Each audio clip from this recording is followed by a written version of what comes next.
बिस्मिल्लाहिर्रहमानिर्रहीम अस्सलामु अलैकुम वरहमतुल्लाहि वबरकातुहू।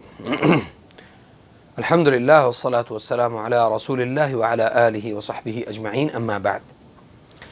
जादू और हसद और नज़र और जो तकालीफ़ जो इंसान की ज़ाहिरी ज़िंदगी में उसके साथ मौजूद हैं, उनसे बचने के जो 10 असबाब हैं वो इख्तसार के साथ मैं आपके सामने उनको बयान करूँगा इंशाअल्लाह। तो तवज्जो से और पूरे इन्हिमाक से हमारी पूरी वीडियो को देखें और इंशाअल्लाह बिइज़्निल्लाह अगर 10 में से 10 असबाब इख्तियार कर लेंगे तो अल्लाह की फ़ज़ल से इंशाअल्लाह मेरा यकीन है कि अल्लाह के फ़ज़ल व करम से आप इस मुसीबत और इस बीमारी से बाहर निकल जाएंगे। उन तमाम असबाब में जो पहला सबब है वो ये है कि जादू, हसद और नज़र से, इसके शर से अल्लाह ताला की पनाह मांगना। जैसा कि सूरतुल फलक में अल्लाह रब्बुल इज़्ज़त ने फरमाया है, कुल अऊज़ु बिरब्बिल फलक मिन शर्रि मा खलक व मिन शर्रि गासिकिन इज़ा वक़ब। और इसी तरह इस बात का अपने ज़हन में इस बात को यकीन कर लें और पुख्ता कर लें कि अल्लाह रब्बुल इज़्ज़त जो है वो हमारी दुआओं को सुनने वाला है। अल्लाह रब्बुल इज़्ज़त ने फरमाया है कि उदऊनी अस्तजिब लकुम, तो मुझे पुकारो मैं तुम्हारी पुकार का जवाब दूँगा। और फिर फरमाया कि इन्न रब्बी लसमीउद दुआ, बेशक मेरा रब जो है वो दुआओं को खूब सुनने वाला है और जानने वाला है। हमारी दुआओं को अल्लाह ताला सुनता है, उसका जो बदला है वो अल्लाह ताला एक मुकर्ररा वक़्त से पहले आपको उसका बदला नहीं मिल सकता। और इसमें जो दूसरी जो चीज़ है वो बड़ी अहम है, वो है तक़वा। अगर आपका तक़वा, यानी तक़वा से मुराद अपने जिस्म को कपकपाहट में डालना नहीं, बल्कि तक़वा से मुराद ये है कि आप अल्लाह ताला से कबीरा गुनाहों और सग़ीरा गुनाहों पर अल्लाह का खौफ करें। कोई भी अमल करने से पहले, कोई भी गुनाह का अमल हो तो उससे पहले आपके दिल में कम अज़ कम ये बात ज़रूर हो कि मेरा रब मुझे देख रहा है और मैं इस बात पर अल्लाह ताला से मुतक़ाज़ी हूँ कि या अल्लाह अगर ये गुनाह हो जाए तो अल्लाह मुझे माफ़ कर दे।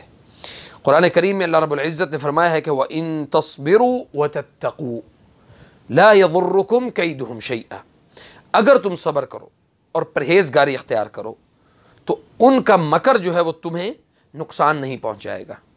यानी उन लोगों का जो मकर है वो तुम्हें नुकसान नहीं पहुँचाएगा। तो नबी सल्लल्लाहु अलैहि वसल्लम ने हज़रत अब्दुल्लाह बिन अब्बास से फरमाया था कि तू अल्लाह ताला के अहकामात की हिफाजत कर, अल्लाह तेरी हिफाजत करेगा। तू अल्लाह के अहकामात की हिफाजत कर तो अल्लाह ताला को अपने सामने पाएगा। तो यकीनन जब आप अल्लाह ताला के अहकामात की हिफाजत करेंगे तो अल्लाह आपकी हिफाजत करेगा। तो जिसने अल्लाह ताला का लिहाज किया अल्लाह उसका लिहाज करेगा, जो अल्लाह की मदद करेगा अल्लाह उसकी मदद करेगा। और अल्लाह की मदद करना ये है कि अल्लाह के अहकामात को तस्लीम करना, मानना कौलन और अमलन। तीसरा जो बड़ा सबब है वो सब्र। कुरान करीम में अल्लाह रब्बुल इज़्ज़त ने फरमाया वमन आक़ब बिमिस्लि मा उक़िब बिही सुम्मा बुग़िया अलैहि लयंसुरन्नहुल्लाह। और जो शख्स बदला, यानी बदला ले अपना उस जैसा ही, उसके जितनी उसे तकलीफ़ दी गई है उसके बराबर ही वो अल्लाह ताला से बदला लेना चाहे, फिर अगर इस पर ज़्यादती की जाए तो अल्लाह ताला उस बंदे की ज़रूर मदद करेगा। नबी सल्लल्लाहु अलैहि वसल्लम ने फरमाया बगावत और क़ता रहमी, यानी बगावत और क़ता रहमी से बढ़कर कोई ऐसा गुनाह नहीं है जिसकी सज़ा अल्लाह बहुत जल्द देते हैं। यही अल्लाह का तरीक़ाकार है। जब एक पहाड़ दूसरे पहाड़ पर ज़्यादती करता है तो वो ज़्यादती करने वाले को रेज़ा रेज़ा कर देता है। तो सुब्हान अल्लाहिल अज़ीम, अगर आप साबिर हैं और तकलीफ़ों के ऊपर अल्लाह ताला से सब्र की तलक़ीन करते हैं कि या अल्लाह मुझे सब्र दे, या अल्लाह मुझे इतना काबिल और इतनी क़ुव्वत दे, इतना काबिल बना कि अल्लाह ताला मुझे सब्र दे, तो अल्लाह ताला आपके उन तमाम, यानी आपके ऊपर होने वाली हर किस्म की जो मनसूबाबंदियाँ होंगी अल्लाह ताला उनको उन्हीं लोगों के ऊपर वापस पलटा देगा जो लोग आपके मुखालिफ और आपके दुश्मन हैं। चौथा बड़ा सबब वो है तवक्कल अलल्लाह। कुरान करीम में अल्लाह रब्बुल इज़्ज़त ने फरमाया व अलल्लाहि फलियतवक्कलिल मुतवक्किलून, ऐसे भरोसा करो जैसे भरोसा करने वाले करते हैं। यानी ऊँट को बांधो असबाब को इख्तियार करके फिर अल्लाह पर भरोसा करो। तो जो भी शख्स अल्लाह ताला पर भरोसा करता है, अल्लाह ताला उस बंदे के लिए काफ़ी हो जाता है। इंसान मखलूक के, यानी जो मखलूक ने उस बंदे के ऊपर जो जुल्म और ज़्यादतियाँ की हों, उनको अपनी ज़ात के एतबार से कभी भी अपने से दूर नहीं कर सकता। तो यहाँ पर आपका सिर्फ़ और सिर्फ जो चीज़ काम आने वाली है वो सिर्फ तवक्कुल अल्लाह है।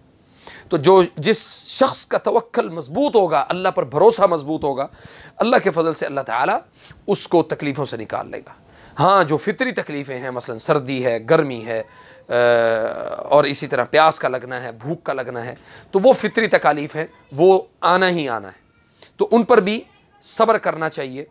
5वें नंबर पे हासिद और साहिर, यानी जो हसद करता है और जो जादू करता है, दोनों के मकर का ख्याल अपने दिल से निकाल दें कि वो अब मेरे लिए क्या कर रहा होगा, अब वो कैसे जो है ना वो मेरे ख़िलाफ़ कोई नई मनसूबाबंदी कर रहा होगा। उसका ख्याल निकाल के अपना इंतकाम, यानी अपनी ज़ात से जो इंतकाम आप लेना चाह रहे हैं, वो इंतकाम अल्लाह की तरफ उसको रोक, यानी अल्लाह की तरफ उसको मोड़ दें कि या अल्लाह तू मुंतकिम है, वल्लाहु अज़ीज़ुन ज़ु इंतकाम, अल्लाह तुझसे बढ़ के कोई इंतकाम नहीं लेने वाला। तो सुब्हान अल्लाह अल अज़ीम, हासिद को दो तरह से तकलीफ पहुंचती है, एक आपकी नेमत को देखकर और दूसरा आपको सेहत में देखकर। जब वो आपको सेहत में देखता है, आपको पुरसुकून देखता है, तो उसकी तकलीफ और बढ़ जाती है। इसलिए हासिद को तकलीफ में रखना ये सुब्हान अल्लाह आपका नहीं, अल्लाह का काम है। तो अल्लाह ताला उसको, यानी उसके उस मकर को और उसकी उस चालों को, उनकी मनसूबा बंदियों को उन्हीं के सुपुर्द कर दें, और हासिद और साहिर का जो दिल में जो ख्याल आता है बार बार उसको यानी उस ख्याल को ख़त्म कर दें। दिलो जान से रुजू इल्लाह, दिलो जान से रुजू इल्लाह का माना क्या है? अपने दिल दिमाग, उठने बैठने, सोने जागने, ज़िंदगी के हर लम्हे, हर मामलात में अल्लाह ताला से मोहब्बत। यकीनन हर शख्स को अल्लाह से मोहब्बत है, तो अल्लाह की रज़ा और उसकी खुशनुदी और इसकी तरफ रुजू करना अपना मेयार बना लें कि मेरा मेयार सिर्फ ये होना चाहिए कि मैंने अपने रब को राज़ी करना है। अपनी ज़ुबान और अपनी हाथ से किसी को तकलीफ़ ना दें। सुब्हान अल्लाह अल अज़ीम, अल्लाह ताला आपके लिए वो दरवाज़े खोलेगा कि आपकी सोच है, और अल्लाह आपके लिए आसानियों के दरवाज़े खोल देगा। तो वो रस्ते, वो असबाब इख्तियार करें जिनसे तक़र्रुब इल्लाह, यानी अल्लाह के करीब होने के रास्ते इख्तियार करें। वो मखलूक की खिदमत करना है, लोगों के साथ हुस्न सलूक है, अच्छा इखलाक है, और लोगों के कामों में उनके यानी मुआविन बन जाएं। तो जैसा कि नबी सल्लल्लाहु अलैहि वसल्लम ने फरमाया कि जब बंदा ज़मीन पर अपने किसी भाई की मदद में लग जाता है तो अल्लाह अर्श पर उसकी मदद में लग जाता है। तो सुब्हान अल्लाह अल अज़ीम, ये बहुत बड़ी बात है। तो कुरान करीम में अल्लाह रब्बुल इज़्ज़त ने इसी हवाले से फरमाया है कि क़ाल फ़बिइज़्ज़तिका लअग़वियन्नहुम अजमईन इल्ला इबादक मिनहुमुल मुख़लसीन। उसने कहा तेरी इज़्ज़त की कसम, मैं उन लोगों को ज़रूर गुमराह करूँगा, लेकिन उन लोगों को गुमराह नहीं कर सकूँगा जो मुखलिस और तेरे बरगुज़ीदा बंदे होंगे, यानी अल्लाह से मोहब्बत करने वाले होंगे।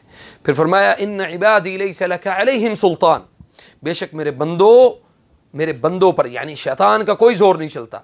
आप मुखलिस हो जाएंगे, अल्लाह के साथ जुड़ जाएंगे और पुख्तगी इख्तियार करेंगे, तो अल्लाह के फजल से इंशाअल्लाह अल्लाह रब्बुल इज़्ज़त आपको इन तमाम तकलीफ़ों से निकाल देगा।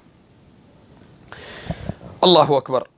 और इसी तरह कुरान करीम में अल्लाह रब्बुल इज़्ज़त ने फरमाया कज़ालिका लिनस्रिफ़ अन्हु अस्सूअ वल फ़हशा इन्नहु मिन इबादिनल मुख़लसीन। इसी तरह होता है ताकि हम इससे बुराई और बेहयाई को फेर दें, बेशक वो हमारे खालिस किए हुए बंदों में से था। ठीक है जी। तो अल्लाह ताला जिसके ऊपर अपना फजल कर दे, उसको अपने लिए चुन ले, अपने लिए इखलास के साथ अल्लाह उसको कबूल कर ले, अल्लाह ताला उसको दुनिया और वमा फ़ीहा कि हर बुरे काम, हर बुराई से, हर फहाशी से अल्लाह रब्बुल इज़्ज़त उसको महफूज रखता है। नंबर 7, अल्लाह ताला के लिए खालिस तौबा करना।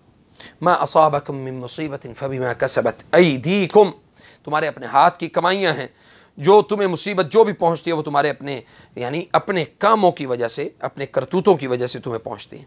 फिर फरमाया अवलम्मा असाबतकुम मुसीबतुन क़द असबतुम मिस्लैहा क़ुल्तुम अन्ना हाज़ा क़ुल हुवा मिन इंदि अनफुसिकुम, भला तुम्हारा क्या हाल है जब उहद में तुम पर मुसीबत आ पड़ी तो तुम कहने लगे कि ये कहाँ से आई, हालांकि बदर में तुमने इससे दुगनी मुसीबत काफिरों को पहुंचाई थी, कह दीजिए कि यह मुसीबत तुम्हारी अपनी लाई हुई है।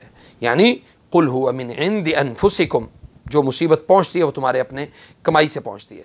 तो फिर फरमाया नबी सल्लल्लाहु अलैहि वसल्लम ने, बड़ी एक मशहूर दुआ है, फरमाया अल्लाहुम्मा इन्नी अऊज़ु बिका अन उश्रिका बिका व अना अअलम व अस्तगफिरुका लिमा ला अअलम। ऐ अल्लाह, मैं तेरी पनाह पकड़ता हूँ इससे कि मैं इस हाल में शिरक करूँ कि मैं जानता हूँ, और मैं तुझसे मुआफ़ी चाहता हूँ इससे जो मैं नहीं जानता।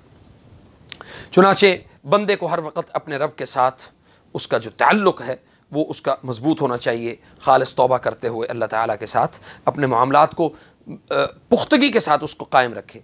8वें नंबर पे बड़ी अहम चीज़ है हत्तल अमकान सदका करना और एहसान करना। नबी सल्लल्लाहु अलैहि वसल्लम ने फरमाया दावू मरदाकुम बिस्सदका, अपने बीमारों का इलाज तुम सदक़े से किया करो। सदका देना अल्लाह ताला उसको कबूल करता है, उस बंदे से बड़ी मोहब्बत करता है जो शख्स सदका देता है। सदक़े के ज़रिए हमने कैंसर के मरीज़ों को ठीक होते हुए अल्लाह के फजल व करम से देखा है। सदक़े के ज़रिए हमने बहुत बड़े बड़े मकरूज़ लोगों को, हालांकि वो ख़ुद मकरूज़ है लेकिन फिर भी वो अपने एक खजूर के बराबर भी जो अल्लाह तौफ़ीक देता है वो सदका करता है। तो सदका करने वाला जो है वो अल्लाह का बहुत मुक़र्रब, बहुत करीब बंदों में शुमार होता है। इसलिए फिर फरमाया कुरान करीम में उलाइका युअतून अजरहुम मर्रतैन बिमा सबरू व यदरऊन बिल हसनति सय्यअ व मिम्मा रज़क़नाहुम युनफ़िक़ून। इन लोगों का इनको 2 बार, यानी 1 मरतबा नहीं, अल्लाह कहता है मैं उनको 2 मरतबा उस चीज़ का अजर दूंगा, क्योंकि उन्होंने सब्र किया और वो भलाई के साथ बुराई को यानी भलाई के साथ, यानी अमर बिल मारूफ और नही अनिल मुनकर का काम करते रहे। अल्लाह ताला ने उनको 2 अजर देने हैं, यानी नेकी के साथ नेकी का हुक्म देते रहे, बुराई से रोकते रहे, और हमने जो उन्हें रिज़्क़ दिया है उस पर वो अल्लाह ताला के रास्ते में ख़र्च करते रहे। इसी सिलसिले में नबी सल्लल्लाहु अलैहि वसल्लम की दर्ज झेल दुआ जो है वो भी उसको अपनी निगाहों में, अपने क़ुलूब व अज़हान में उसको रखना चाहिए। नबी सल्लल्लाहु अलैहि वसल्लम ने फरमाया अल्लाहुम्मा अग़फ़िर लि क़ौमी फ़इन्नहुम ला यअलमून, अल्लाह मेरी कौम को माफ़ कर दे क्योंकि वो नहीं जानते थे। इसलिए हमें क्या करना चाहिए? सदका और एहसान करना चाहिए, लोगों के ऊपर एहसान करना सीखें। अल्लाह के फजल व करम से इंशाअल्लाह बिइज़्निल्लाह आप जादू और हसद से और नज़र बद से भी अल्लाह रब्बुल इज़्ज़त आपको महफूज रखेगा। और 9वें नंबर पे हमारी है जो नुक्ता है वो भी अहम है, सुबह शाम के अज़कार।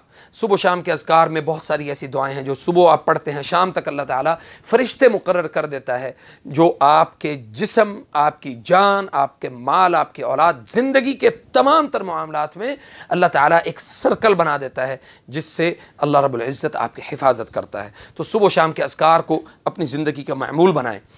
10वें नंबर पे बड़ी अहम चीज़ है, वो है खालिस तौहीद पर डट जाना, उस पर कायम हो जाना और फिर उसी चीज़ को इख्तियार करना। हमारे बहुत सारे साथी, बहुत सारे ऐसे अहबाब जिनको मैं जानता हूँ, अल्लाह ताला ने उनको हमारी मुलाकात के बाद, मैं समझता हूँ सुब्हान अल्लाह अज़ीम, ये हमारा नहीं मेरे रब का कमाल है। और हम तौहीद की दावत बयान करते हैं, तौहीद उनको बताते हैं कि आप, ये कुरान है, ये हदीस है और ये तौहीद है। अल्हम्दुलिल्लाह कोई शख्स, किसी शख्स ने तावीज़ गले में पहना हो, हाथ में कोई कड़ा और छल्ला हो, मैं ऐसे शख्स को पहले दावत देता हूँ, फिर उसके बाद उसके ऊपर रुक़िया करता हूँ, ताकि लोगों को सही मानों में हम अपनी जानिब खींचने की बजाय रब्बुल इज़्ज़त की जानिब खींचे। फिर फरमाया कुरान करीम में अल्लाह रब्बुल इज़्ज़त ने, क्योंकि इस बात का इदराक हर मुसलमान को होना चाहिए कि अल्लाह रब्बुल इज़्ज़त के अलावा कोई ना मुझे कोई तकलीफ़ दे सकता है, ना आपको कोई दे सकता है। अगर इस बात पर आप कायम हैं, मजबूत हैं, अल्लाह के फज़ल व करम से अल्लाह ताला आपके लिए मजबूत रास्ते खोलेगा। अल्लाह रब्बुल इज़्ज़त ने फरमाया व इन यमसस्कल्लाहु बिज़ुर्रिन फला काशिफ़ लहु इल्ला हु व इन युरिदका बिखैरिन फला राद्द लिफ़ज़लिह। फरमाया कि अगर अल्लाह आपको कोई तकलीफ पहुंचाए तो इसके सिवा कोई भी उस तकलीफ को दूर करने वाला नहीं, और अगर अल्लाह आपके साथ किसी भलाई का इरादा कर ले तो कोई भी अल्लाह के फजल व करम से उसको दूर करने वाला नहीं है। नबी सल्लल्लाहु अलैहि वसल्लम ने फरमाया, फिर इंशाअल्लाह मैं अपनी बात को मुकम्मल करता हूँ, फरमाया कि आगाह रहो, अगर पूरी उम्मत मिलकर भी किसी शख्स को नफ़ा पहुँचाने के लिए जुट जाए, जमा हो जाए। ये हदीस जो है अब्दुल्लाह बिन अब्बास रज़ियल्लाहु तआला अन्हु से रिवायत है। वो कहते हैं कि नबी सल्लल्लाहु अलैहि वसल्लम ने फरमाया, पूरी उम्मत भी जमा होकर तुम्हें नफ़ा देने के लिए लग जाए, तुम्हें नफ़ा नहीं दे सकती। और इस चीज़ के सिवा तुझे कोई नफ़ा नहीं पहुंचा सकते जो अल्लाह ताला ने तेरे हक़ में लिख दी हो। और अगर वो सब मिलकर इस बात पर इकट्ठा हो जाएं, जमा हो जाएं, इजमा कर लें कि तुझे कोई नुकसान पहुंचाना चाहते हैं, तो इस चीज़ के अलावा तुझे कोई चीज़ नुकसान नहीं पहुंचा सकती जो अल्लाह ताला ने तेरे ख़िलाफ़ लिख दी हो। तो सुब्हान अल्लाह, अल्लाह जो है मुदब्बिरुल उमूर है, अल्लाह मुसब्बिबुल उमूर है, मुसब्बिबुल असबाब है। अल्लाह जब कोई तकलीफ़ देता है तो वो अपने बंदे को आजमाइश में मुब्तला करने के लिए और अपने बंदे के ईमान को, उसका जो चेक एंड बैलेंस है, अल्लाह उसको चेक करने के लिए कि अब इसका ईमान का जो लेवल है वो क्या है। और जब खुशी होती है, यानी तंगदस्ती नहीं होती, राहत होती है दुनियावी हर मामले में, तब भी आप आजमाइश में रहें, क्योंकि अपने आप को समझें कि अल्लाह ताला ने, मुमकिन है कि इस वक्त भी मेरे ऊपर आजमाइश रखी हो। अल्लाह ताला से दुआ है कि अल्लाह ताला हमारी तमाम हाजात को, तमाम दुआओं को, तमाम किस्म के मामलात को रब्बुल इज़्ज़त अपनी जनाब से उन सब को हल करे और हमें खालिस मुवहिद बना दे। फ़जज़ाकुमुल्लाहु खैर। अस्सलामु अलैकुम व रहमतुल्लाहि व बरकातुहू।